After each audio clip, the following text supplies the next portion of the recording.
안녕하세요. 바보들을 위한 고전 그리스어 공부 시간입니다. 저는 인하대학교 철학과 학부생 박기영이고요.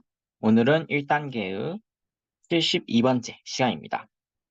오늘부터는 분사를 배울 거예요. 그러니까 새로운 그 영역이 나타나는 셈이죠. 분사. 분사가 이제 사실 배울 내용이 좀 많거든요. 그러니까 오늘은 분사 1이에요. 굉장히 기초적이고 단순한 그냥 개요만 배울 거고요. 본격적인 내용은 이제 다음 시간부터 배울 건데요. 그러니까 영상을 여러 개로 나눴어요. 영상이 오늘은 분사 1이거든요. 분사가 첫 번째 영상에서는 그냥 개요만 배울 거예요. 이제 두 번째 영상에서는 뭘 배우냐? 분사가 이제 종류가 많은데 그중에 이제 능동태 분사를 이제 먼저 배울 겁니다. 그리고 이제 그 세 번째 시간에는 중간태 분사도 배우고 수동태 분사도 배우고 얘네 둘이 이제 한꺼번에 배울 거고요. 왜 한꺼번에 배우는지는 감이 오실 거라고 믿어요. 왜냐면 저희가 중간태와 수동태의 형태에 대해서 여러저런 얘기들을 했었으니까. 그리고 이제 그 다음에는 저희가 이제 이 내용이 좀 많거든요. 그래서 이거를 한번 정리를 해줘야 될 것 같습니다. 그래서 이거는 그냥 들으시고요. 네 번째 영상에서 정리할 때만 이것만 이제 좀 뭐라고 해야 될까? 이 정리된 표만 암기를 해주시면 제가 생각할 땐 괜찮을 것 같아요.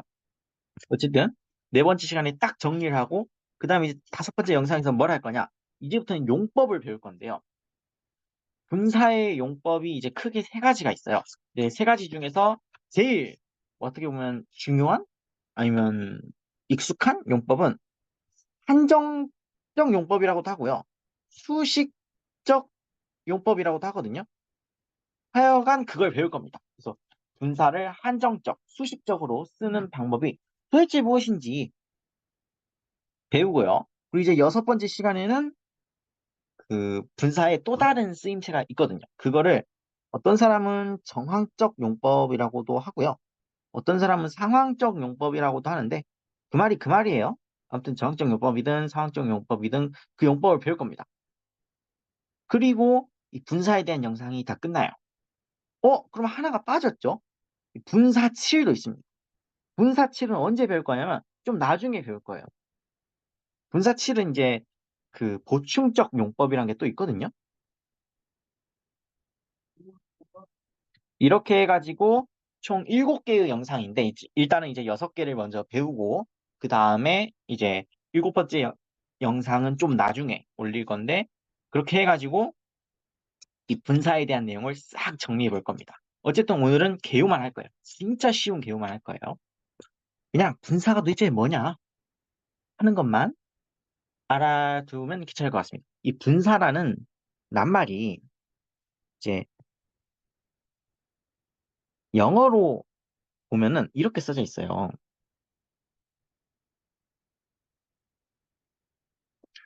이 영어의 뜻이 뭘까? 이게 이제 라틴어 문법 용어에서 유래한 말이거든요. 이게 이제 이게 이 분자랑 똑같은 거예요. 그러니까 얘네들이 약간 뭐라고 해야 될까? 분담하다? 아니면 이제 공유하다? 아니면 뭐 참여하다? 아무튼 뭔가 이렇게 나누어서 맞는 그런 느낌을 가지고 있어요. 이제 각자 이제 조금씩 조금씩 나누어서 뭔가를 맡고 있는 거죠. 그래서 이게 정확히 무슨 뜻이냐면 동사이기도 해요. 근데 형용사이기도 해요. 그런데 부사이기도 해요. 그래서 형용사로서의 면모랑 이제 동사로서의 면모랑 부사로서의 면모를 모두 이제 분담해서 가지고 있다고 해서 분사예요. 그래서 이제 분담사? 뭐 이렇게 생각하시면 괜찮을 것 같아요. 그게 분사다. 사실 이 말만 정확하게 이해하시면 오늘 내용이 끝납니다. 왜냐? 더 엄격하게 말을 해볼게요. 분사가 도대체 뭐냐? 분사란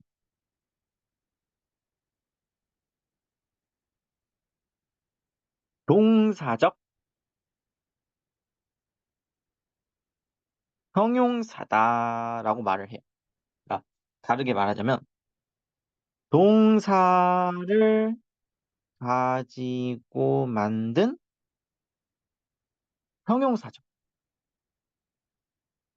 약간 주의를 해야 되는 게 이제 이렇게 제가 형용사라고 써놨지만 사실 여기다가 뭐도 가능하냐면 부사이기도 해요. 그러니까 이제 동사를 가지고 만든 부사, 형용사가 다 돼요. 일단 기본은 형용사예요. 그거는 이제 맞아요. 근데 동사이기도 해요. 그러니까 이제 동사인 동시에 형용사인 거죠.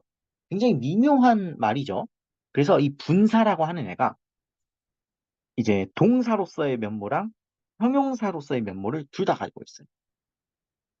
일단 이제 동사로서의 면모를 먼저 말해보자면 이 분사는 결론적으로 동사를 가지고 만든 동사를 가지고 그걸 어떻게 약간 좀 손을 대주면은 그게 이제 분사가 됩니다. 그래서 동사를 가지고 만든다. 동사로부터 형성된다. 다르게 말하면 뭐예요? 이제 동사의 어간으로부터 형성된다. 결국 동사의 기본형으로 형태를 만드는 거죠.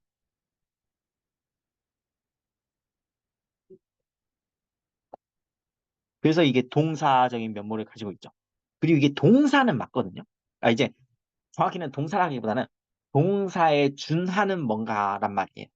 왜냐면 동사를 가지고 형사처럼 쓰고 있으니까 이걸 딱 동사라고 하긴 뭐하지만 그렇다고 해서 이제 동사가 아니라고 하기도 뭐한 거예요. 그래서 얘는 뭘 가지고 있느냐? 시상을 가지고 있어요. 그리고 해를 가지고 있어요.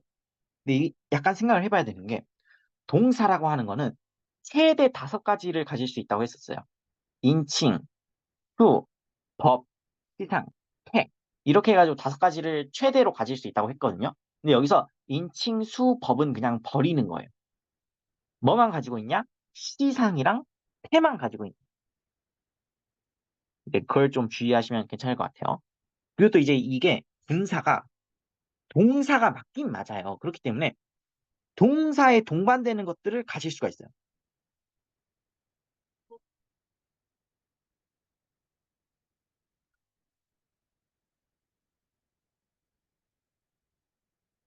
무슨 소리냐? 동사에 동반되는 요소가 뭐뭐 있을까 생각을 해보면 목적어 있죠? 그러니까 이제 저기 말하자면 직접 목적어 같은 것도 있죠. 그리고 뭐 간접 목적어 이런 것도 있죠. 아니면은 뭐 주어 같은 것도 있을 거고요. 아무튼 간에 동사는 사실 지 혼자 나오는 경우도 있지만 다른 애들이랑 같이 다닐 때가 많았어요. 그래서 동사에 다른 애들이 같이 붙어 있으면 그건 문장이 되는 거죠. 절이 될 수도 있겠지만. 그래서 어쨌든 목적어든 간접 목적어든 어쨌든 기타 등등 이 동사에 동반되는 요소들이 이 분사에도 똑같이 동반이 될 수가 있어요. 그래서 이 분사 자체가 마치 동사가 문장을 이루는 것처럼 분사가 다른 단어들을 동반해서 하나의 구나 마치 절에 가까운 뭔가를 이룰 수가 있는 거죠. 그래서 동사의 동반 요소들을 가질 수가 있다. 이게 약간 동사적인 측면들이에요. 그럼 얘는 형용사이기도 하란 말이에요. 형용사로서는 어떤 면모를 가지고 있냐? 성이 있어요. 수가 있어요. 격이 있어요. 이거 다 어디 있는 거예요? 성수격은 명사에도 성수격이 있고요. 형용사에도 성수격이 있죠. 그래서 이 성수격을 가지고 있다는 거는 약간 형용사로서의 면모라고 할 수 있어요. 그리고 이걸 좀 더 나가면은 이 분사가 뭔가를 수식해 줄 때가 있어요. 수식이 가능해요. 물론 꼭 그걸로만 쓰는 건 아닌데 수식을 해줄 때도 있어요. 그럴 때 보면은 수식해주는 명사가 있을 거 아니에요. 걔랑 뭐를 하냐면 성수격을 일치를 시켜줘요. 이것도 굉장히 형용사스럽죠. 그리고 이제 한마디를 더 하자면 형용사 역할을 할 수 있어요. 근데 그것만 역할이 있는 건 아닌데 아무튼 그 역할 중에서 형용사 역할도 있다는 거예요. 그래서 형용사 역할이라는 건 뭐예요? 명사든 대명사든 그런 애들을 수식해 줄 수도 있고요. 아니면 뭔가 이제 서술해 줄 수도 있죠. 아니면 형용사를 마치 명사처럼 쓸 수도 있다고 했어요. 우리가 배웠죠? 형용사를 실명사처럼 쓰는 방법. 그런 것들이 다 가능하다. 물론 이제 딴 것도 가능한데, 그래서 이제 조그맣게 부사라고 써놓은 건데, 이 외에도 몇 개가 더 가능해요. 어쨌든 중요한 거는 동사이기도 하고 형용사이기도 하다라는 걸 생각하시면 돼요. 물론 부사이기도 해요.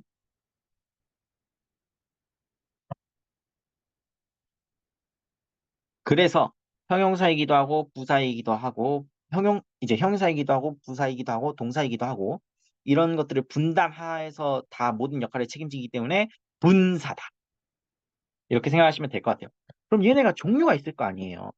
당연히 이제 종류가 여러 가지가 있겠죠. 근데 아무래도 이게 동사로서 시상과 태를 가지고 있기 때문에 이거에 따라서 이제 종류가 나뉠 거예요. 이제 크게 보면은 당연히 이제 능동태 가능해요. 중간태 가능해요. 수동태 가능해요. 그러니까 이제 태의 관점에서 보면은 능동태 분사, 중간태 분사, 수동태 분사가 다 가능한 거죠. 문제는 시상인데 시상이 총 7가지가 있었어요. 근데 7가지 중에서 우리는 6가지만 배우기로 했었죠. 근데 그 6가지 중에서 모두 분사가를 가지는 게 아니에요. 4가지만 있어요. 현재 분사가 있고요. 미래 분사가 있고요. 아오리스트 분사가 있고요. 완료 분사가 있어요. 딱 4개 있어요. 그러면 이제 대충 예상이 가실 거예요. 아, 이 시상 4개, 태 3개 가지고 한 12개 정도를 배우면 끝이 나겠다 싶죠? 그리고 이제 조금 더 생각을 해보면은 이 시상과 태는 이제 동사로서의 면모인데 약간 그 형용사로서의 면모로 뭘 가진다고 했어요? 성, 수, 격을 가진다고 했죠. 그래서 이 성수격에 따라서 또 이제 여러 가지 형태가 있겠죠. 그래서 형태가 굉장히 많을 것이다 라는 감이 잡힐 겁니다. 여기서 이제 태는 사실 잘 이해가 가실 거예요. 이제 이 분사라는 걸 예로 들어보자면 교육하다라는 동사가 있어요. 그러면 교육하는 선생, 교육는 학생 이렇게 쓰면은 교육하는이나 교육받는은 뭐예요? 동사, 교육하다라는 동사를 마치 형용사처럼 쓰고 있어요. 그래서 수식을 해주고 있죠. 그런데 이 2개가 차이가 있어요. 교육하는 선생이라는 거는 선생이 교육하다. 니까 능동태처럼 쓰고 있죠. 근데 교육받는 학생이라는 거는 학생이 교육받다니까 수동태처럼 쓰고 있죠. 이렇게 이 분사라고 하는 거에는 태가 있다. 물론 이제 그리스어 같은 경우에는 능동태, 중간태, 그리고 수동태 이렇게 3가지가 있겠죠. 이건 이제 쉽게 이해가 되셨을 거예요. 문제는 시상이에요. 시상이 이제 4가지가 있다고 했어요. 이 시상은 도대체 무엇이냐? 이 시상은 사실 이제 타임과 에스펙트의 합이라고 했어요. 근데 이 분사의 시간은 우리가 지금까지 배워왔던 그 직설법에서의 시간이랑 달라요. 그러니까 이제 이 여기서 이제 이 분사에서는 에스펙트는 확실히 있거든요. 분사는 에스펙트를 가집니다. 그런데 타임을 가지는 게 아니야. 시간을 가지는 게 아니고 시간적 관계를 가져요. 그러니까 근데 그 시간적 관계가 좀 분명해요. 되게 분명해요. 되게 확실한 시간적 관계를 가져요. 이 시간적 관계라는 게 뭐냐? 결국에는 주동사가 있겠죠. 메인 벌브가 있을 거 아니에요. 주, 동사, 과의 상대적인 시간적 관계예요. 그래서 이 분사의 시상은 에스펙트인 동시에 에스펙트는 가져요. 근데 동시에 시간적 관계를 가지는 경우가 많아요. 아닐 때도 있겠지만 보통은 시간적 관계를 가져요. 근데 이 시간적 관계라는 건 뭐다? 우리가 지금까지 봐왔던 이 타임이 아닌 거야. 타임이 아니고 그냥 약간 뭐라고 할까? 영어로 치자면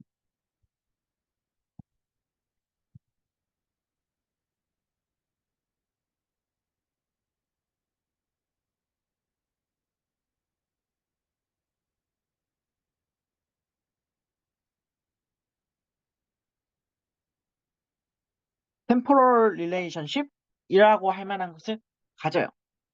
그게 무엇이냐? 이제 당연히 네 가지 종류가 있겠죠? 시상이 네 가지가 있으니까.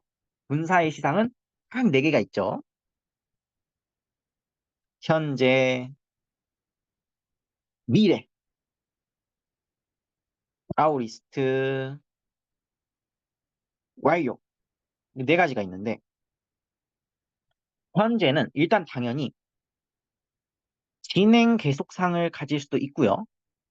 상으로서. 아니면 반복 습관상을 가질 수도 있어요. 이거는 굉장히 우리가 익숙하게 봐왔어요. 근데 여기다 하나가 더 추가가 돼요. 뭐냐? 많은 경우에, 상당히 많은 경우에 시간적 관계가 첨가가 돼요. 물론 아닐 때도 드물게 있지만 엔간하면 첨가가 되거든요. 이게 도대체 무엇이냐? 동시 시간. 그러니까 이 분사가 가리키는 이 현재 분사가 가리키는 동작이 있을 거 아니에요.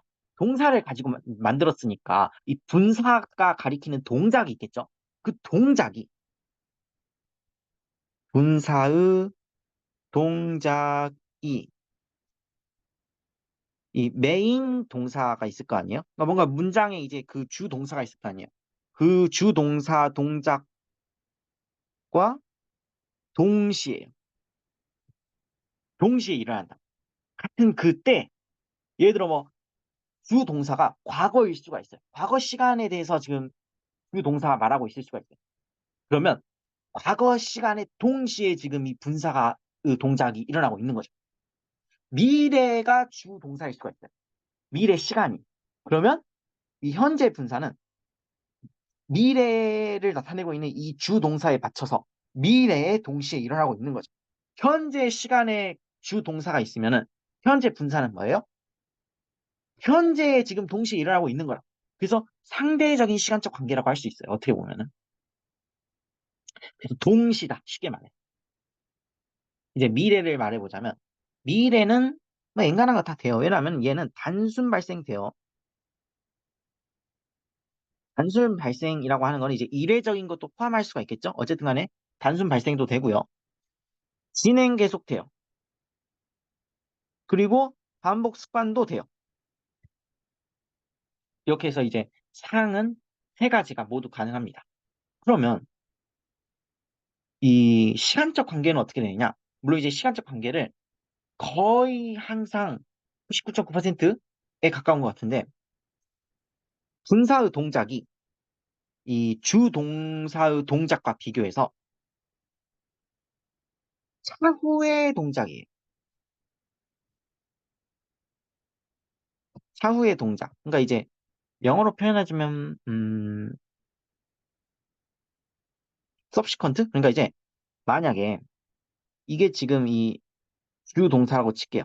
이게 어느 시점인지 모르겠어요. 이게 과거인지 현재인지 미래인지 과거 시간인지 현재 시간인지 미래 시간인지는 모르겠지만 어쨌든 주 동사가 있을 거 아니에요. 그 주 동사의 동작이 가리키는 시간과 비교해서 그 이후에 그 차후의 동작을 가리켜요. 이게 이제 분사인 거죠.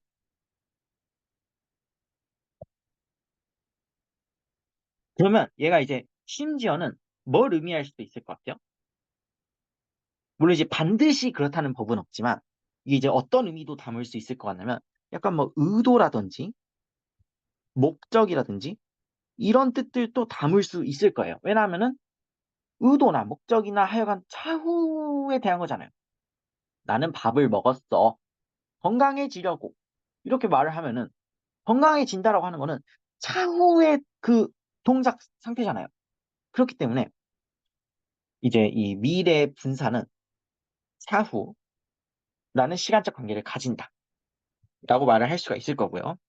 아오리스트 같은 경우에는 이제 단순 발생상이에요. 단순상이에요. 단순상.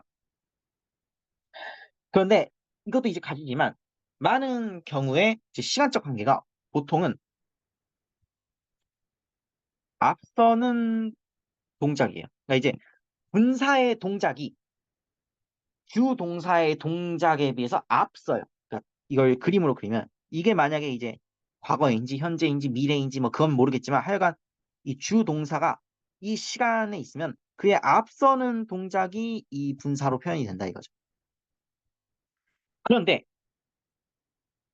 앞서는 동작인 경우가 굉장히 많은데 가끔 뭐도 되냐? 동시도 돼요. 이제 같을 수도 있는 거죠. 둘 다 가능한 거죠. 그래서 이 주동사 비교했을 때 앞설 수도 있고 동시일 수도 있더라. 완료는 뭐냐? 완료는 굉장히 단순해요. 동작 그 아이고 글씨가 너무 날라가죠. 완료됨을 강조하는 거예요. 이미 끝났다고요. 그건 이미 끝나버렸다.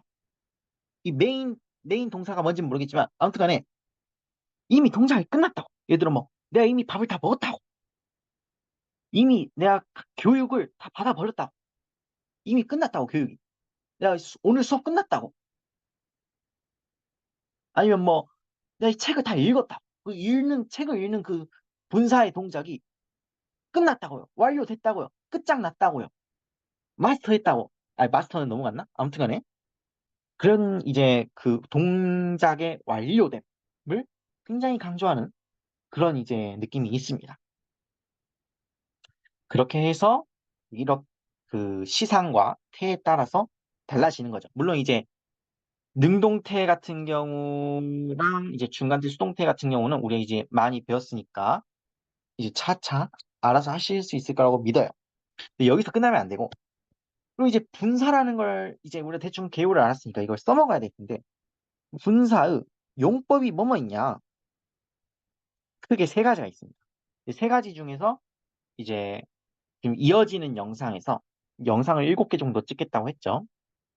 6개 정도까지는 이제 2개만 배울 거고 마지막 하나는 맨 마지막에 배울 거예요.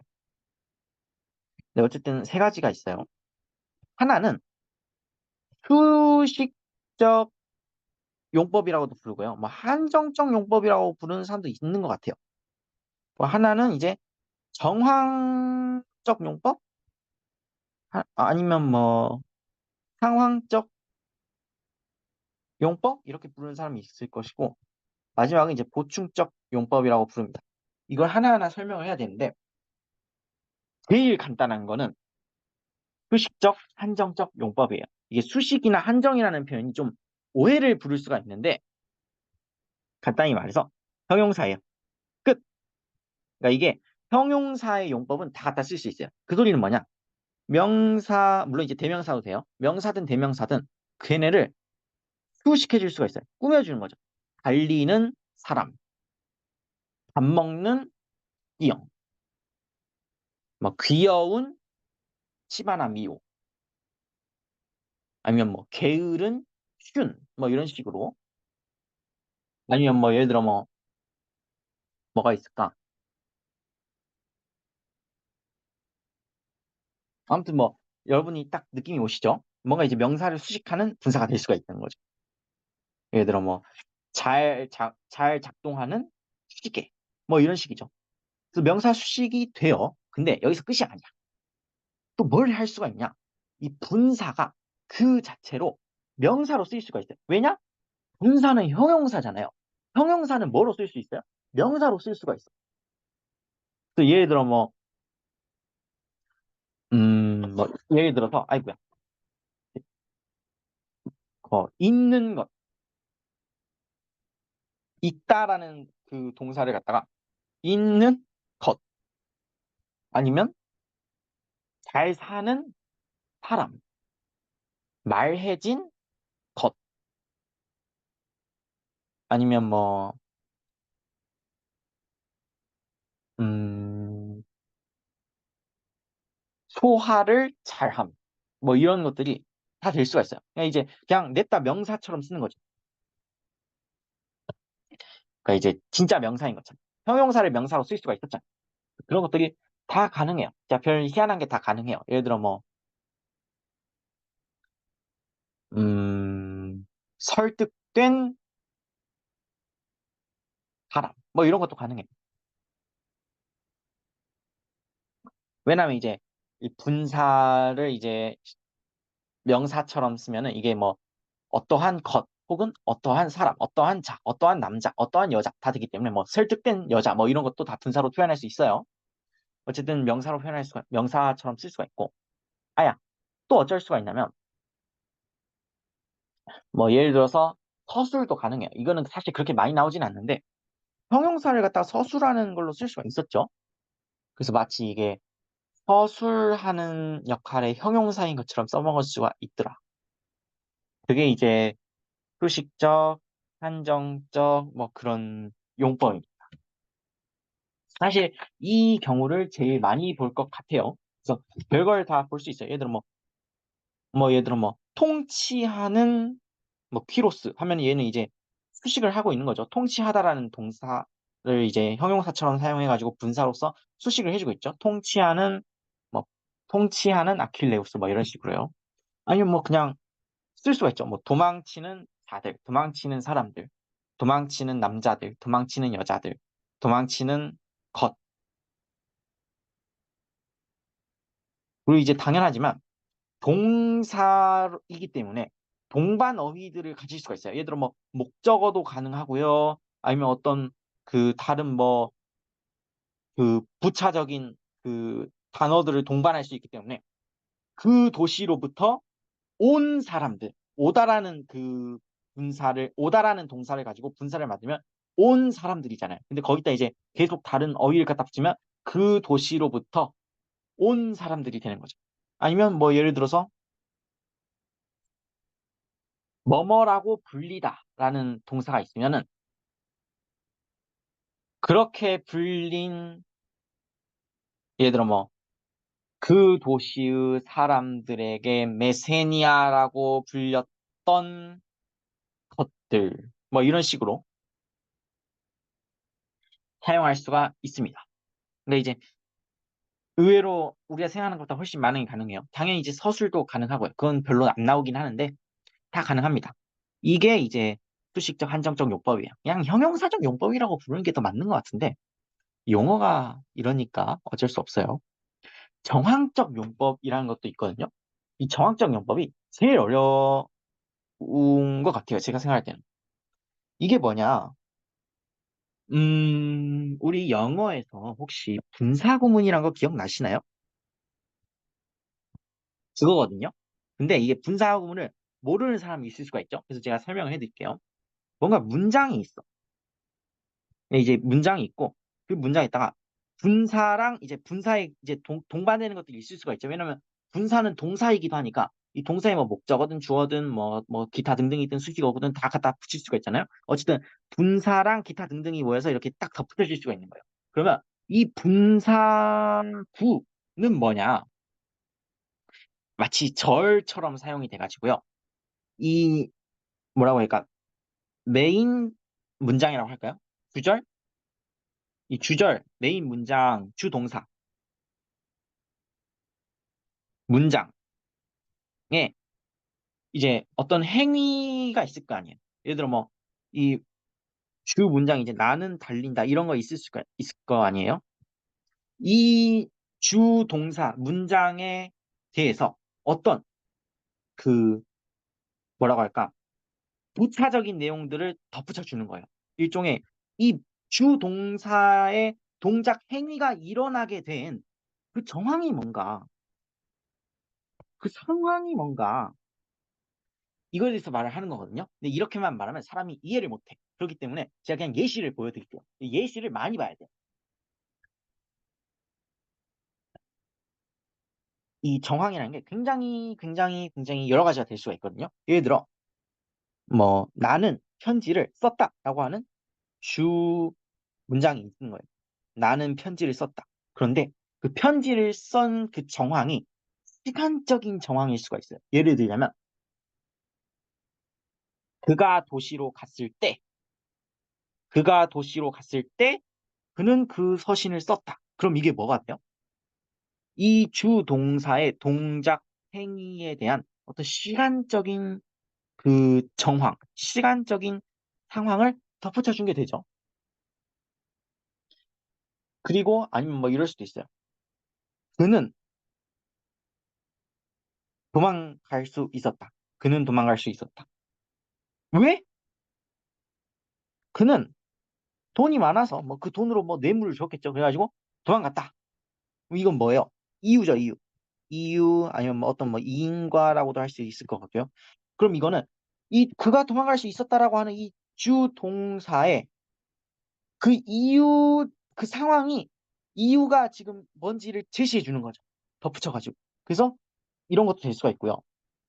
뭐 예를 들어서 아니면 뭐 예를 들어 뭐 방식이 될 수도 있어요.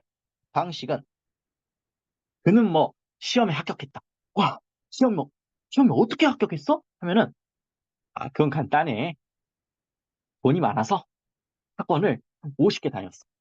그래서 학원을 50개 다님으로써 시험에 합격했다. 그럼 이제 방식이 되는 거예요. 또 어쩔 수가 있냐면 그 조건이 될 수도 있어요. 그러니까 이제 이거는 조건문이랑 좀 다른 거죠. 만약에 뭐 예를 들어서 내가 그 도시를 함락했어요. 근데 그 함락의 조건이 뭐예요? 그 도시를 무너뜨림으로써 함락할 수 있는 거죠. 그러면 뭐예요? 그 성을 무너뜨린다면 너는 승리할 것이다. 이 그 성을 무너뜨린다면이 그 무너뜨리다라는 동사를 가지고 만든 분사를 해가지고 조건을 걸어주는 거죠. 또 이제 뭐 목적도 가능해요. 뭐 하기 위해서 그런다. 그 이제 목적도 되고요. 좀 특이한 말로 양보라는 게 있어요. 이 양보라는 이 단어를 왜 이렇게 만드는지 잘 모르겠는데 양보는 뭐냐면 비록이라는 뜻이 있거든요. 그러니까 이제 뭐 이런 식이에요. 비록 뭐뭐이지만 그럼에도 불구하고 이렇게 이런 느낌이거든요. 그러니까 예를 들어 이런 식이에요. 야, 걔네들이 입은 잘 털더라. 말을 진짜 잘하더라. 근데 멍청하더라. 이런 거예요. 말을 잘함에도 불구하고 비록 말을 잘하지만 그들은 멍청했다. 그럼 이 비록 뭐뭐지만 그럼에도 불구하고 부분이 분사로 써지는 거예요. 그러니까 말하다라고 하는 동사를 가지고 비록 말을 잘함에도 불구하고 그럼에도 불구하고 참 안타깝지만 멍청하더라. 이렇게 분사로 이 멍청하다라고 하는 것에 대한 추가적인 정황을 만들어 주는 거죠. 그래서 이러한 것들이 다 가능합니다. 뭐 이거 말고도 많은 게 다 가능해요. 정말 많은 게 가능해요. 별의별 게 다 가능한데 또 뭐가 있을까? 시간, 이유, 인과, 양보, 조건, 아니면 뭐 목적. 그러니까 시간도 여러 가지가 될 수 있어요. 뭐 예를 들어서 그가 말했을 때 그는 가난했다. 이럴 수 있지만 그가 그렇게 말한 이후에 그는 가난해졌다. 뭐 이럴 수도 있기 때문에 시간도 되게 다양하게 가능해요. 막 뭐 이후에 그럴 때 뭐 다 가능해요. 근데 이게 이제 항상 주의를 해야 되는 게 어떤 경우에는 이 수많은 이 상황, 정황의 의미 중에 어떤 건지가 딱 표가 나는 게 있어요. 그 표가 나게 만들어주는 그리스어의 어떤 그 표시들이 있어요. 근데 많은 경우에는 안 그러기도 해요. 그럼 그 경우에는 어떻게 되냐면 이걸로도 해석이 가능한데 이걸로도 해석이 가능하고 이걸로도 해석이 가능하고 이걸로도 해석이 가능하고 이걸로도 해석이 가능하네? 잃어버릴 수가 있는 거예요. 그러니까 예를 들어 이런 식이죠. 그들이 말을 정말 잘 했을 때 그들은 멍청했다. 이거 시간이죠. 그들이 말을 정말 잘했기 때문에 말만 번지르르 했기 때문에 그들은 멍청했다. 이유가 되죠. 그들이 말을 정말 잘 함으로써 그들이 멍청했다. 이럴 수도 있어요. 왜요? 이제 말 잘하는 거에다가만 신경을 너무 많이 써가지고 그들이 정작 내실은 없기 때문에 멍청했다. 그래서 멍청해지는 방식인 거죠. 그거는 약간 억지 느낌이 있나?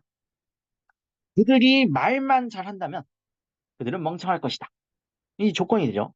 아니면 이제 뭐 그들이 말은 비록 잘하지만 그들은 멍청했다. 이럴 수도 있고 목적일 수도 있어요. 그들이 말을 정말 잘하기 위해서 예를 들어 수사학에만 이 신경을 쓰고 공부는 하나도 안 한 거죠. 그러니까 이제 어떻게 내가 화려하게 말을 할까만 생각을 하고 정작 공부는 하나도 안 했기 때문에 그들은 말을 잘하기 위해서 멍청해지기를 택한 거죠. 그래서 말을 잘하기 위해서 멍청해진 거기 때문에 이제 목적이 되는 거죠. 그러니까 이게 사실은 제가 약간 억지스럽게 말을 한 게 좀 있긴 하지만 다 가능해요.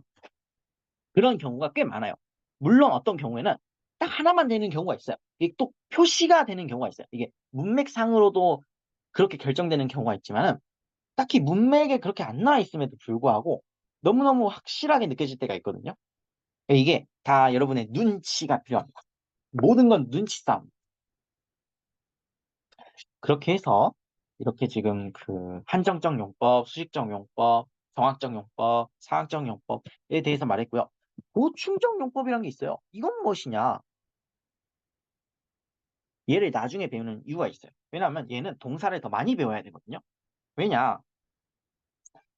뭔가 이제 뭐라고 할까? 주 동사가 있을 거예요. 주 동사든 뭐가든 간에 하여간 동사가 있을 거예요. 그리고 이제 분사가 있을 거예요. 그러면 이 동사가 뭔가 이제 2% 부족한 거야.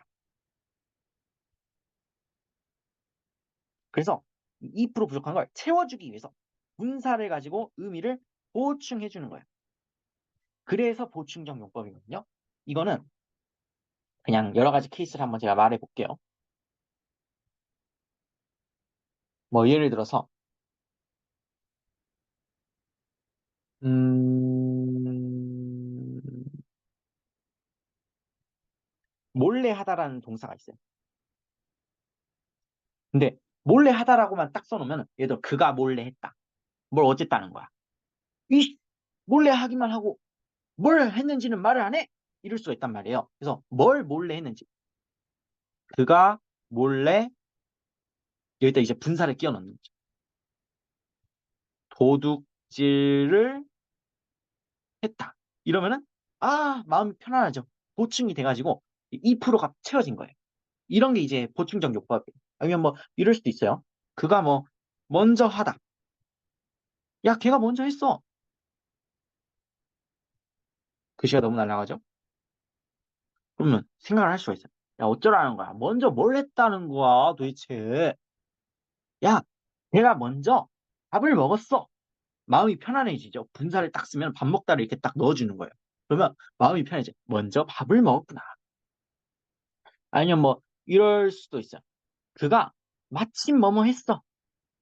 뭐 어쨌다는 거야? 마침 뭐 했다는 거야? 그가 마침 공부를 했어. 이렇게 이제 보충을 해주는 거죠. 물론 이제 이런 어휘들은 유달리 좀 특별한 경우고요. 이게 아닌 것도 되게 많이 있거든요. 진짜 별게 다 있는데 예를 들어 이제 우리가 많이 본 그 동사 중에 멈추다가 있죠. 근데 이 참 희한한 거야. 멈추다. 뭘 멈췄는데? 도대체 뭘 멈췄는데?